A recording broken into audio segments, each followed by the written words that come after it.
राष्ट्रीय महामार्गावरील पलाडीजवळ गायधने धाब्यासमोर स्कूटी डिवायडरवर आदळली. यात चालक गंभीररित्या जखमी होऊन प्रकृती चिंताजनक असल्याची खळबळजनक घटना उघडकीस आली आहे.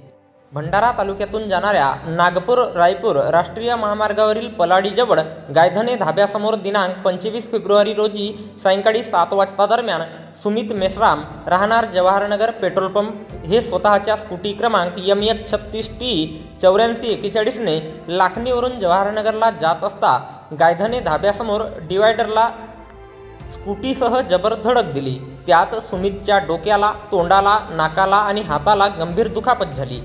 स्कूटीचा अपघात झाल्याची माहिती मिळताच कारधा पॉईंटवर उभी असणारी जगद्गुरू नरेंद्राचार्य महाराज संस्थानाची रुग्णवाहिका घटनास्थळी दाखल झाली आणि गंभीर जखमी सुमितला तात्काळ जिल्हा सामान्य रुग्णालय भंडारा येथे उपचाराकरिता दाखल करण्यात आले आहे. मात्र सुमितची प्रकृती अधिकच चिंताजनक असल्याने त्याला पुढील उपचाराकरिता नागपूर येथे दाखल करण्यात आले आहे.